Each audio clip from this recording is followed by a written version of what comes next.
शुक्रवार 17 जनवरी को इजराइल और हमास के बीच 15 महीने से चल रहे युद्ध पर विराम लगाने पर सहमति जताई गई, जो कि रविवार 20 जनवरी को लागू किया गया है। इस प्रस्ताव के मुताबिक युद्ध विराम 3 चरणों में लागू होगा।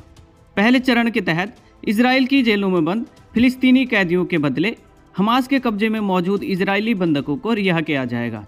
इसके बाद गाजा से इजरायली सेना धीरे धीरे पीछे हटेगी और फिर आखिरी चरण में गाजा के पुनर्निर्माण का कार्य शुरू किया जाएगा, जो काफ़ी सालों तक चलेगा। पहले चरण में हमास 33 बंधकों को रिहा करेगा, जबकि इजराइल करीब 1000 फिलिस्तीनी सुरक्षा कैदियों को रिहा करेगा। आपको बता दें कि 7 अक्टूबर 2023 को हमास ने इजराइल पर हमला किया था।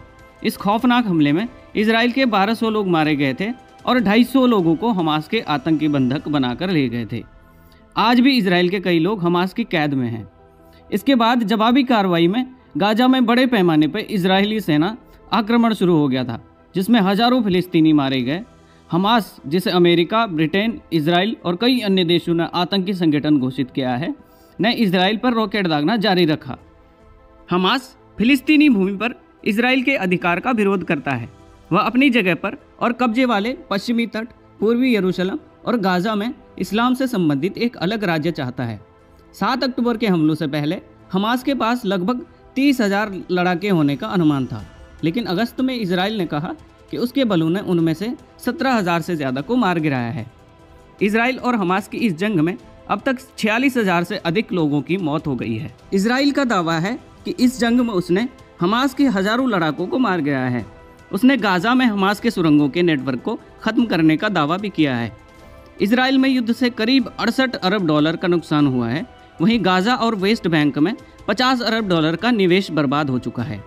फिलिस्तीन में बेरोजगारी दर 80% तक पहुंच गई है और 61% लोग गरीबी रेखा से नीचे जीवन यापन कर रहे हैं। इस युद्ध का असर इजराइल फिलिस्तीन ही नहीं बल्कि भारत सहित पूरी दुनिया पर देखने को मिला। इससे हिंद महासागर में समुद्री व्यापार भी प्रभावित हुआ है। लाल सागर और अदन की खाड़ी, जो कि हिंद महासागर की नमकीन पानी की एक खाड़ी है और एशिया और अफ्रीका महाद्वीप को अलग करती है, इसमें हमास और ईरान समर्थक हुती विद्रोहियों द्वारा कई कमर्शियल जहाज़ों को निशाना बनाया गया। हुती विद्रोहियों ने लाल सागर में कई मिसाइल और ड्रोन हमले किए और कई जहाज़ों को नुकसान पहुंचाया। इससे दुनिया के इस सबसे बड़े व्यस्त व्यापारिक मार्गों में से एक लाल सागर के रास्ते में संकट पैदा हो गया था। बाद में कई कंपनियों को अपना रास्ता बदलना पड़ा और अफ्रीका के रास्ते व्यापार करना पड़ा। लाल सागर से दुनिया का 12% कारोबार होता है और प्रतिवर्ष करीब 10 अरब डॉलर से अधिक की कीमत के सामान का आदान प्रदान इसी रास्ते से होता है। इसके अलावा यमन के समुद्री तटों और हिंद महासागर के पश्चिम में भारतीय नाविकों की सुरक्षा को खतरा पैदा हो गया था और भारतीय जहाज़ों से व्यापार में भी रुकावटों की आशंका जताई जा रही थी। भारतीय नौसेना ने यहाँ समुद्री जहाज़ों को हमलों से बचाने के लिए कई अभियान छेड़े थे। अब जानते हैं कि इस युद्ध विराम का भारत पर क्या असर पड़ने वाला है।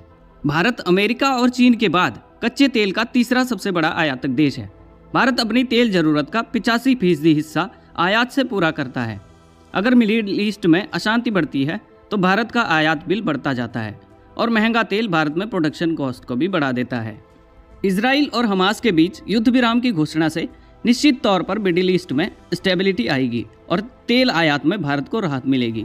चूँकि रिफाइंड तेल और पेट्रोल भारत की ओर से निर्यात किया जाने वाला प्रमुख वस्तुओं में से एक है, इसलिए कच्चे तेल के दाम में बढ़ोतरी भारत का निर्यात महंगा कर सकता है। युद्ध विराम के बाद कच्चा तेल सस्ता होने पर निश्चित तौर पर भारत को राहत मिलेगी। इस बारे में आपकी क्या राय है, हमें कमेंट करके ज़रूर बताएं और ऐसी और वीडियोज़ के लिए हमारे YouTube चैनल भारत स्टोरी को ज़रूर सब्सक्राइब करें। धन्यवाद।